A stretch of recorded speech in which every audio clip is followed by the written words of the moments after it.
Everyone, আমি Dipika. Welcome to my another mini blog. দেখতে দেখতে ডেজি 1-এ উঠে গেছে স্কুলে 3টে বছর কাটিয়ে, আর এখন ঘড়ির কাঁটা 6টা। ডেজি স্কুল বাস আসবে। 1 থেকে ডেজি একাই স্কুলে যাবে স্কুল বাস করে, তাই জন্য বাড়ির সবাই ডেজিকে স্কুল বাসে তুলতে এসেছে। তাই আজ 3 বছর আগে সেই দিনটার কথা মনে পড়ছে যেদিন ডেজি ফার্স্ট দিন স্কুলে গেছিল। তাই ফার্স্ট দিনের মতো আজকেও একটু নার্ভাসই ছিলাম বলতে পারো, কারণ এই 3 বছর আমি ডেজিকে স্কুলে দিয়েও আসতাম আর নিয়েও আসতাম। তাই ডেজি ফার্স্ট টাইম আজকে একা একা স্কুল যাবে, তাই একটু ভয় লাগছিল। তারপর আমি ডেজিকে ফলো করতে করতে ডেজি স্কুল বাসের পেছন পেছন স্কুলে পৌঁছে গেলাম। আর দেখো ভোরবেলা কি সুন্দর লাগছে, রাস্তাঘাট পুরো খালি। আমি স্কুলে পৌঁছে দেখি স্কুল বাসগুলো অলরেডি চলে এসছে, আর এইভাবেই সব রুটের বাসগুলো এরকম পরপর লাইন দিয়ে দাঁড়ায় স্কুলের মধ্যে। তারপর এক এক করে সব বাচ্চারা স্কুলের ক্লাসরুমে চলে যায়।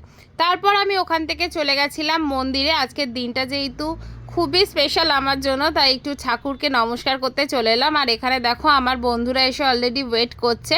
ওরা ওদের বাচ্চাদের স্কুলে দিয়ে এখানে এসে গল্প করে সবাই, আমিও ওদের সাথে গল্পে যোগদান করলাম।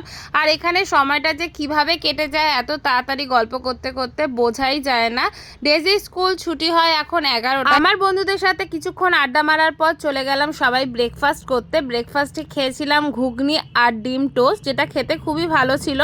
ডেজি যেহেতু এখন স্কুল বাসে করেই যাওয়া আসা করবে, তাই আমি হয়তো এখন রোজ স্কুলে আসবো না, তবে মাঝে মাঝে নিশ্চয়ই আসবো। তবে এই আড্ডাটা, খাওয়া দাওয়াটা সব কিছুই মিস করব। জানো তো, আমি ছোটোবেলায় যখন স্কুল বাসে করে প্রথম স্কুল যেতাম, তখন আমার বাবাও এইভাবে দূর থেকে আমাকে দেখতো আমি স্কুল বাসে ঠিকমতো উঠছি কিনা।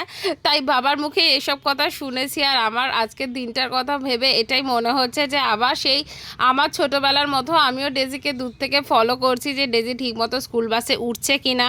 আর এই দেখো আমরা যতক্ষণ না বাড়ি আসি পোগো এইভাবেই ঠিক আমাদের ব্যালকনিতে দাঁড়িয়ে থাকে আর আমাদের জন্য ওয়েট করে। বাড়িতে এসে ফ্রেশন আপ হয়ে একটু রেস্ট নিয়ে একটু আইসক্রিম খেয়ে নিলাম। আইসক্রিমটা খেতে খুবই ইয়ামি ছিল, আর যা গরম পড়েছে। তারপর লাঞ্চটাও সেরে নিলাম। লাঞ্চে ছিল ডাল, ঢেঁড়সের তরকারি, আলু উচ্ছে ভাজা, চিকেন মাহারানি, চিপস, স্যালাড। তো আজকে মিনি ব্লগটা এইটুকুই। এখনকার মতো টাটা।